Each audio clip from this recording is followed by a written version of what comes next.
गुरु नानक देव जी की बगदाद यात्रा और वहां दी गई अजान की साखी सिख इतिहास की सबसे प्रभावशाली घटनाओं में से एक है। ये साखी हमें बताती है कि परमात्मा का कोई अंत नहीं है और वो किसी एक धर्म या भाषा की सीमा में बंधा हुआ नहीं है। गुरु नानक देव जी अपनी चौथी उदासी यानी यात्रा के दौरान भाई मर्दाना जी के साथ अरब देशों की यात्रा पर थे। मक्का और मदीना से होते हुए गुरुजी इराक की राजधानी बगदाद पहुंचे। उस समय बगदाद इस्लामिक ज्ञान और संस्कृति का एक बड़ा केंद्र था, जहां बड़े बड़े पीर, फकीर और स्कॉलर रहते थे। गुरुजी ने शहर के बाहर एक सुनसान जगह पर अपना डेरा जमाया। उस समय बगदाद में संगीत यानी म्यूजिक पर सख्त पाबंदी थी और धार्मिक कट्टरता का बोलबाला था।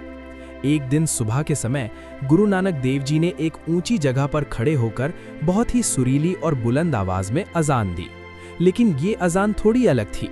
गुरुजी ने अल्लाह की इबादत के साथ साथ सतनाम और परमात्मा की अनंतता यानी इन्फिनिटी का जिक्र किया। जब बगदाद के लोगों ने ऐसी रूहानी यानी स्पिरिचुअल आवाज सुनी तो वो हैरान रह गए। अजान में संगीत का मिश्रण और नए शब्द सुनकर वहां के कट्टर लोग गुस्से में आ गए।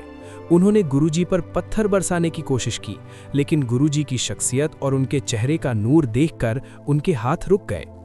बगदाद के सबसे बड़े धार्मिक नेता पीर दस्तगीर को जब इसकी खबर मिली तो वो गुरुजी के पास आए।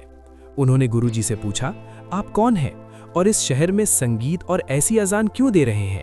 क्या आप नहीं जानते कि ये शरीयत के खिलाफ है? गुरुजी ने बहुत शांति से जवाब दिया, खुदा संगीत से नाराज नहीं होता, वो तो प्रेम का भूखा है।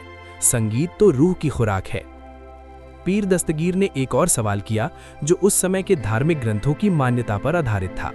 उन्होंने कहा, हमारे ग्रंथ कहते हैं कि सिर्फ 7 आसमान और 7 पाताल हैं। क्या आप इससे इत्तेफाक रखते हैं? गुरु नानक देव जी ने मुस्कुरा कर कहा, नहीं पीर जी, खुदा की रचना इतनी छोटी नहीं है। गुरुजी ने तब जपजी साहिब की पंक्तियां उच्चारी, पातलन पातल लाख आगसन आगस, यानी लाखों पाताल हैं और लाखों ही आकाश हैं, इनका कोई अंत नहीं है। पीर दस्तगीर और वहां के लोग ये सुनकर दंग रह गए। उन्हें यकीन नहीं हो रहा था कि 7 से ज्यादा आसमान हो सकते हैं। पीर ने कहा, अगर ऐसा है तो मुझे इसका सबूत दें। साखी के अनुसार गुरुजी ने पीर दस्तगीर के बेटे का हाथ पकड़ा और उसे अपनी रूहानी शक्ति से एक पल में अनंत ब्रह्मांडों की सैर करवाई। जब वो वापस लौटे तो पीर के बेटे के हाथ में एक कढ़ा प्रसाद का दोना था, जो वो किसी दूसरे ब्रह्मांड के दरबार से लेकर आया था। पीर दस्तगीर का घमंड चूर चूर हो गया। उसे समझ आ गया कि गुरु नानक देव जी कोई साधारण इंसान नहीं, बल्कि स्वयं खुदा के भेजे हुए एक सच्चे रहनुमा हैं। ईश्वर सर्वव्यापी है। खुदा सिर्फ मक्का, मदीना या किसी मंदिर मस्जिद में नहीं, बल्कि हर जगह मौजूद है।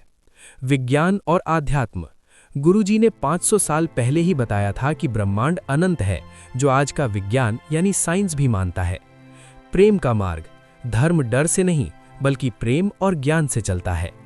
बगदाद में गुरुजी की याद। आज भी बगदाद में उस जगह पर एक पुरानी इमारत और शिलालेख यानी स्टोन इंस्क्रिप्शन मौजूद है, जहां गुरु नानक देव जी और पीर दस्तगीर के बीच ये संवाद हुआ था। ये स्थान हमें याद दिलाता है कि गुरुजी ने पूरी दुनिया में सरबत दा भला और एक ओंकार का संदेश फैलाया। वाहे गुरुजी का खालसा, वाहे गुरुजी की फतेह।